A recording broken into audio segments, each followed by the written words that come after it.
So welcome, welcome. Good morning. I haven't been outside, but it looks like it's nice and cool and beautiful. Um, so the days are getting cooler. I am so happy. But we are here today at the intersection. Thank you, everybody, for being here. Today, we are going to hear from my wonderful friend, Rebecca Helterbrand, on our Sacred Disability Portal and all the work that is happening that she is involved with there. Um, Rebecca, in case you don't know her, I don't see how, but if you have not met Miss Rebecca, one, you must do so. She is the president and CEO of Respite Care. So, Before we get going, I need to yes. make an announcement. Oh, that's right. I forgot, Billy. Go for it. No worries, no worries. We don't want to, I'll be quick because we want to hear from Rebecca.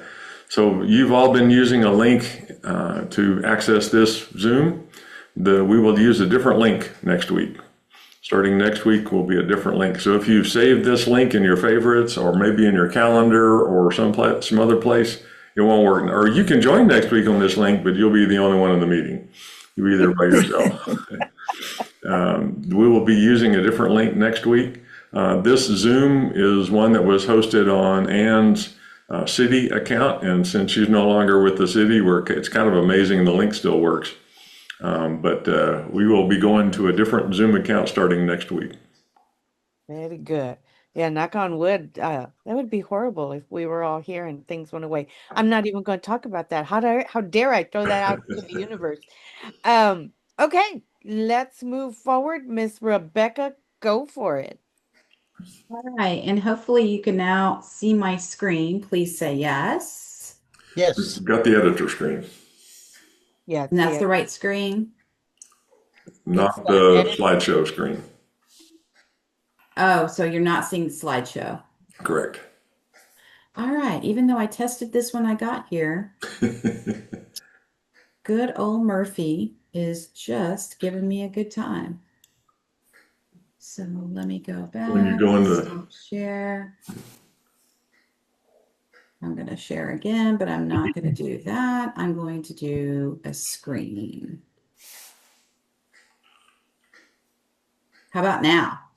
still loading, nope, got the editor screen. Okay. Third time's a charm, everybody.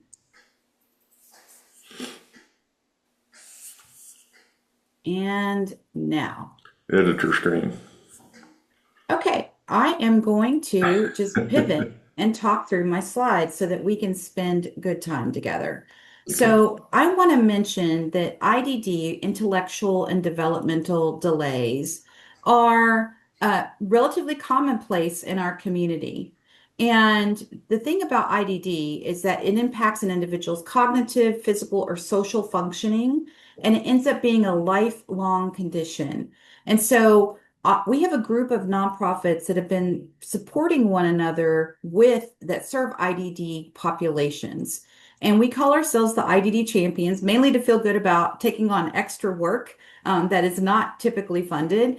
But the IDD Champions are the folks from Morgan's Mac, San Antonio Life Academy, Respite Care of San Antonio, the ARC of San Antonio, and the Brighton Center. But we have been engaging the larger ecosystem since last fall. And that's organizations like ACOG, CAMP, Disability SA, Kinetic Kids, Mission Road Ministries. There's a list of about 30 nonprofits that we started coalescing and saying, we need to do a better job of serving and collaborating together. And so, one of the first things that our IDD champions decided to do was to do look at a research around our population. And we came across a surprise. We thought we could just do like Freedom of Information Act requests for big data sets and ask for our community's data related to IDD, intellectual and developmental disabilities, pull that data out and create a community-wide set of data. Even the ACOG study, and they are a center for serving people with disabilities. Their most recent community health study had responses from less than 40 people that were guiding the vision that we should be taking as a community. So when we hit roadblock after roadblock, which became a lesson learned, most organizations pulling data around our community are not creating a pathway to disaggregate the data and talk about individuals with developmental and intellectual disabilities. We decided to do our own study. And we went and looked at various pathways, and we found a community participatory study model, which centers the people that do the work, that have to own the work, that are accountable for next steps in conducting the study. And so that's what we did. And we started off as just issuing a Survey Monkey link in English and Spanish, but with every nonprofit that was coordinating and collaborating with us. And that was the secret sauce because suddenly we were getting over 800 respondents to the study. It has become the largest and most comprehensive study of IDD needs ever done in our community. And we had a pretty extensive data set that if you ended up saying, I'm a person, I'm a caregiver for a very young child, ages 0 to 3, you got a different set of questions in our survey than someone who was caregiving for an adult child. And so over 57% of the people that started that survey ended up completing every single question, which again is unheard of. What it told us is that our families were so hungry to have their voice be heard. So as I go through the data and share the demographics and the key lessons learned, I just want you to know that 55% of the 884 who started it completed it, which gives us 486 completions, which is substantial. And 80% of the respondents were indicating to us, I'm filling out this survey because I care for someone with IDD. We had about 10% who were a professional member. Maybe they were a teacher or an ECI diagnostician. And then we had about 6% of people who said, I'm a part of the community, but I'm not a caregiver and I'm not a professional. And so some of the demographics, so we always look to see, did the San Antonio that we know to be culturally diverse show up in our survey? And the answer is yes, with a couple of interesting distinctions. First of all, the average wage in Bexar County is 63,000. The average wage for a household indicated in our survey was 70,000. So that lent us to understand that the people that were responding had a little bit more means than the average family in San Antonio. And nearly every zip code was represented in our study, which again, we were so pleased to see. In terms of race and ethnicity, 42% of our respondents indicated they are Hispanic or Latino versus 64% in Bexar County. So that was a slight difference, but still good representation from our very, very diverse community. Another interesting finding was 74% of the respondents have lived in our community for 10 or more years. So what that told us as nonprofit leaders is our respondents know our community. So if there's a gap, it's not because they're new to our community and don't know how to navigate. The other item is that 90% of the caregivers that were reporting, 1 in 4 of them had a little one under the age of 5. So again, we had good representation across the city, across our diverse cultures, and 25% of the caregivers were a caregiver for a very young child. So, what did this study tell us and guide us? Well, we bucketed it into something called key findings.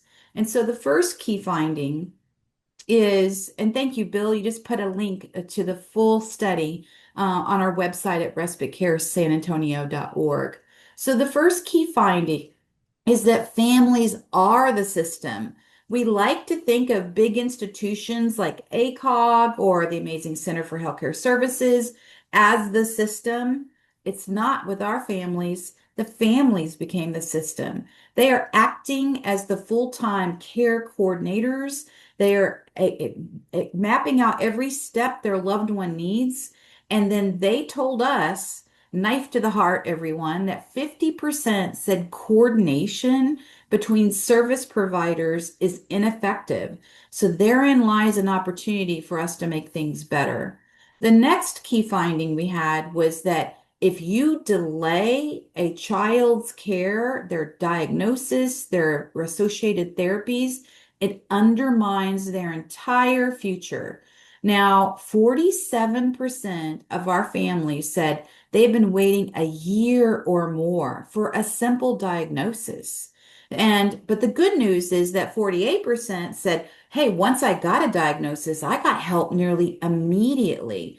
So getting an early diagnosis is critical. And for those in the medical community that are or care coordination or case managers or social workers, a really important factor is trust the parent's voice. They often know that something is wrong way before any medical professional will. So we need to really lift the voices of our very important parents in this process.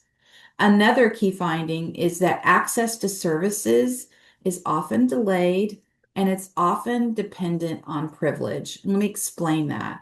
Any of us in the IDD space working with families with special needs or complex medical needs know that the wait list for services is years long. We sort of accepted that as a society, even though we don't like it, but wait lists in all kinds of services are the norm. 75% of our families say it's very difficult to even find a service for their loved one. And it's even longer delays if it is an adult with IDD, because we as a society tend to prioritize, appropriately so, our kids. But we need to remember that as children with IDD advance into adulthood, often developmentally and cognitively, they are at the child level. We should really expand our definition of what we mean by supporting our children. And if you're in a rural area, you're in the outer edges of our beloved city and more into the county area, your services and referral processes and access is even more difficult. And God forbid you are dual diagnosis where you have IDD and you have another diagnosis such as mental health, because then that gets even more difficult to find. And I don't think I'm sharing anything that would be terribly surprising to this well-informed group, but it's good to know that we've got these key findings and we can figure out next steps. Now, another key finding was that respite and individualized skills and socialization services, and that's the proper term. We used to call something like DayHab, where adults could go and get vocational rehabilitation type services, but it's really about creating individualized skills and the opportunity for socialization, which we all know is a sense of belonging. So those are under-resourced solutions. 1 in 3 caregivers has no one to support their journey, which means that if the family is the system and they're doing all the full-time caregiving and the care coordination, 1 in 3 of those families has no one to back them up, no one to relieve the stressors, which starts to understand why we end up with nearly 4 times more likely for children with disabilities to enter the foster care system. It starts to explain how difficult things are for our families. And we all know that there are provider shortages in this industry. There's funding restrictions and restrictive admissions. You know, organizations like the nonprofits that are collaborating, we all serve and serve deeply, but we also have elements where we need someone to be able to participate in a group setting. And so if that's not possible for an individual in our community, it becomes much tougher for them to find care. Now, a small bright spot, 57% of the adult children in our study were attending some sort of traditional vocational rehabilitation, socialization type center or care during the day. So that was a good finding. Now, I'm going to move to my last 2 key findings and then talk about what's next and then open it up for questions. So this next key finding is one that I want to emphasize. You're all a part of the intersection because you care about our community. You're trying to find pathways to support vulnerable families.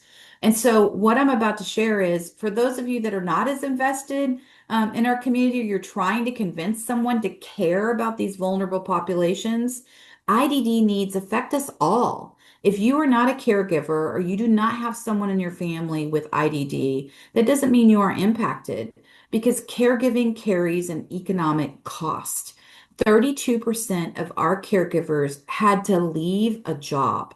They had to exit the workforce to be responsible for their caregiving responsibilities. 23% had to reduce their hours to be the system of care for their loved one. As a result, 80% had reported difficulty in just maintaining employment. That individual that they love and they have to caregive for is creating a financial impact for the family. And when a financial impact occurs, it impacts us all when we're missing people from the workforce and from the ability to create financial security for the future.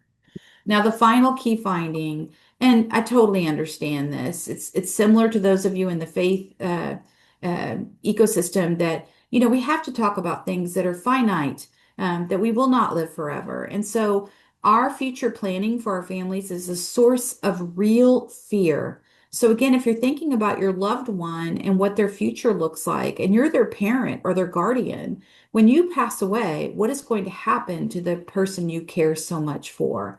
So 80% of our families said, we don't have any idea how we're going to manage the future.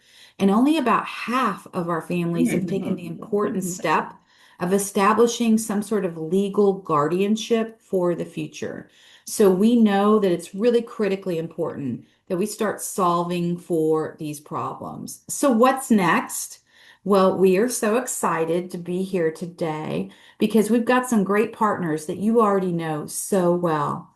I'm going to guess that when I say San Antonio Community Resource Directory or SACRED, that it's something that you all really know well and respect and admire as a key component to solutions in our future. And so we started partnering with SACRED because we loved what they had done with the guided mental health resource directory. Kudos to everyone who worked on that because it opened up the pathway for what could that look like for IDD families? So our partners at Sacred, who are here on the call with us today, have been in development. And on November 19th, we're going to be launching to the community an incredible guided resource directory specifically for families that are searching for IDD needs. And so when I say IDD needs, it's really the social determinants of health, but it's also a focus on nonprofits and services that cater to and support the IDD community. So that guided resource directory will become available on November 19th, and there's going to be so many ways that you can be a part of this process. But that's not all. What we've done as the IDD Champions is we've started to really think about a more responsive system of care. And much credit to ACOG and Center for Healthcare Services for doing the governmental part of managing very deep wait lists, et cetera. But we just think as nonprofits, we've been agile in our community for decades. We know our community. And if families are telling us that service coordination is poor, it's up to us to resolve that. So the first step we were taking was creating this guided resource directory in partnership with Sacred. The next thing we wanted to do was share our study results widely. And we've been doing that. We hosted parent info sessions over the summer. We have hosted other types of sessions with different organizations. And we're going to start doing some medical kind of rounding sessions early next year because we want to make sure our medical community is well versed in the concept of parents and guardians knowing their child and trusting those instincts when someone is saying something may not be right. Because the earlier we can get a child diagnosed, the better their outcomes. We also want to do things like create a centralized local wait list. And we start with wait lists, like where are the service gaps? And then we'll work to create relief for those gaps, and then start to change that from a wait list real-time view to a real-time capacity view. So all of that is things that we're looking to create as a system, a responsive system of care in partnership with government entities and the various nonprofits so that we can do more early intervention, provide more resources for our family, and make sure our families are part of the economic solutions that are available to other families in our community. So after this call, I will send the slide deck out that I was unable to share today, just so that y'all have it. And I will also make our IDD Champions group immensely available to you. And when the invitations come out for November 19th, we would love for you to all be there. But the call to action is, once we have this resource directory available, we want you to be going in and using it, because as we know from Sacred, it's really the practitioners in the system of care that do the most work to guide people to solutions. And you are an important part of that ecosystem. So I'm going to pause for a second and look for the questions and comments and thoughts that this great group has. Thank you, Rebecca. That was excellent. Um, I guess my only comment, question, whatever you want to call it, yesterday I was having a discussion with my wonderful son, and he immediately starts with, Mom, don't go into work mode. I'm just venting. Ah, Like, okay. And starts telling me about a coworker who has a family member who's hearing voices. This is another piece of all this, but just hearing that and realizing how, of course, scared people are for the diagnosis. If I mm, actually do something, then it's real. And I think through this portal, I just hand people a card. Hey, check it out. There's a portal on there. Click on it, read something. You get to digest it better, easier. Your phone isn't in your face. And so when you're so terrified, because I remember feeling that, so terrified, everything you talk about just slaps you in the face. While I think through a guide, you can digest a little bit easier and find somebody that can explain it to you.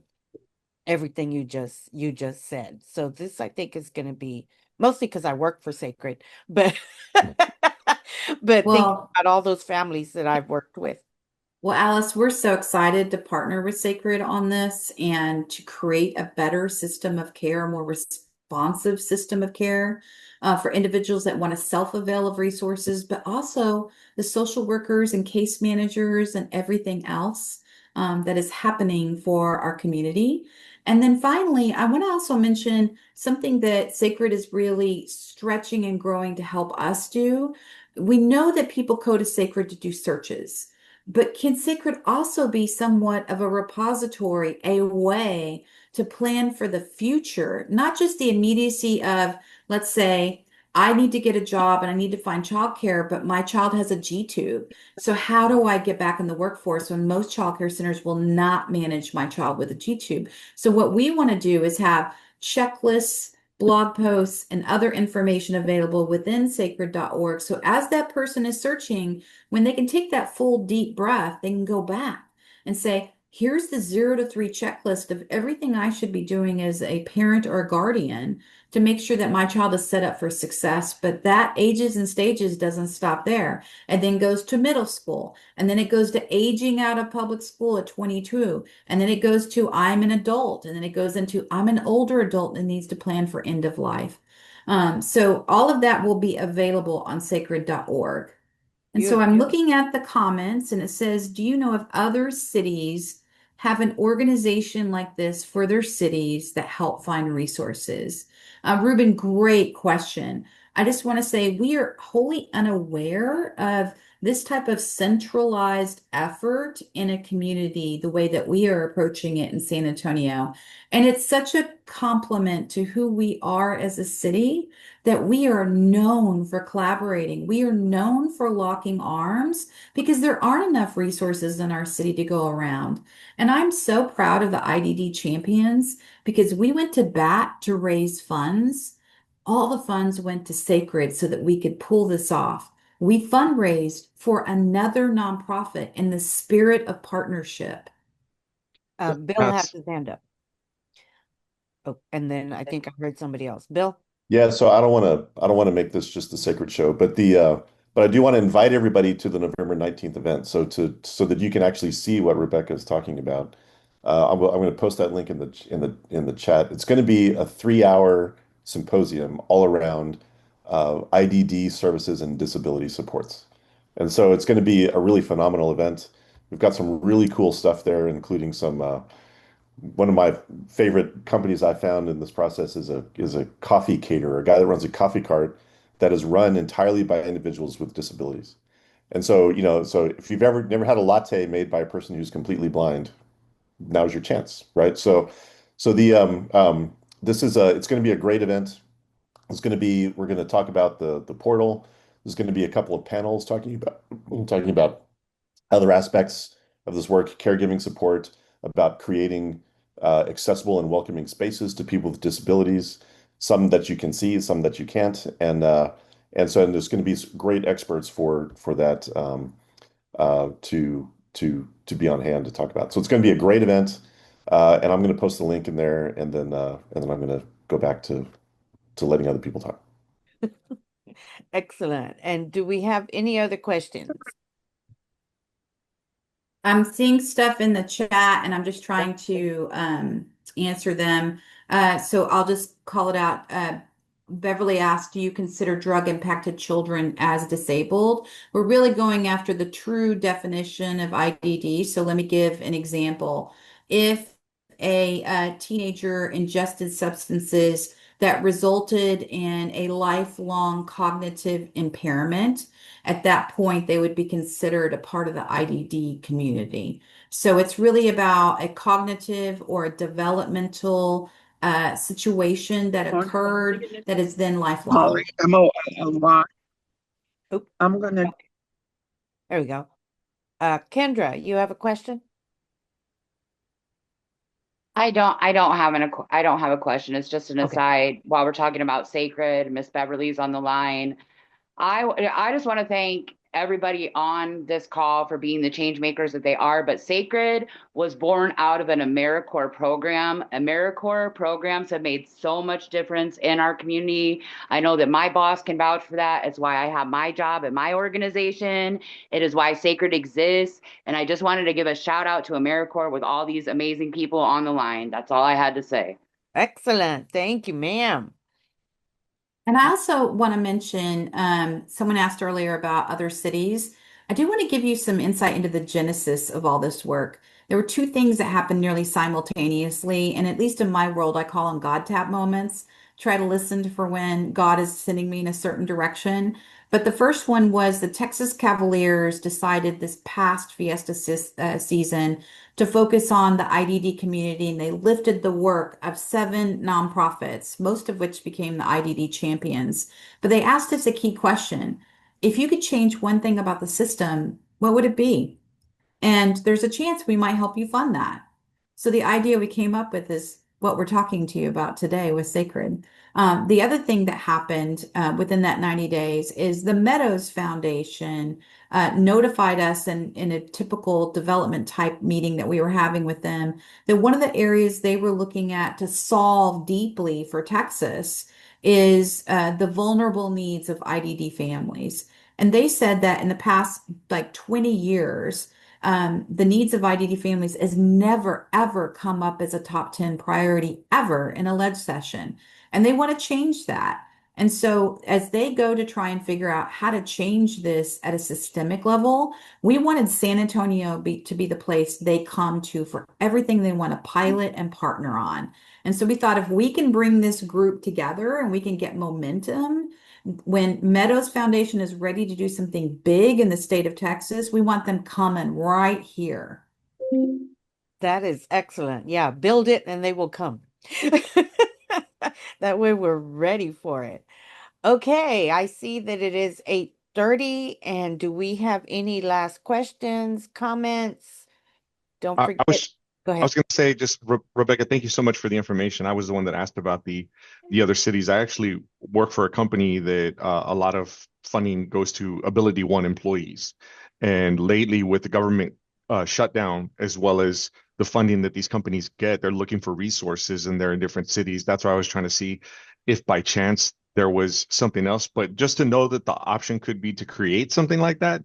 And seeing what y'all have done already, that gives me hope that we can maybe help expand this further one day with and help those people in those cities create this.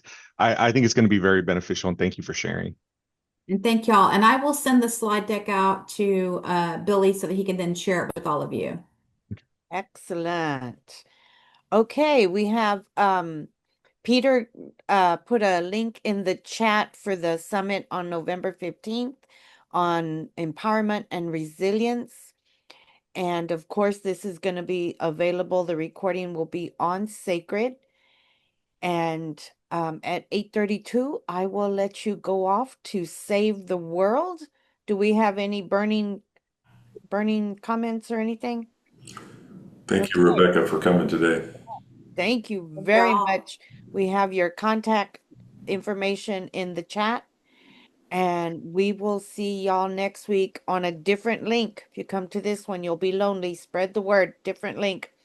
We will see you next week. Go off, save the world. And Unless you're sending that link out in email or what? yes, you'll get it Okay. on an email. Yeah, we got Okay. you. Thanks, y'all. Have a blessed weekend. Take care. Bye-bye.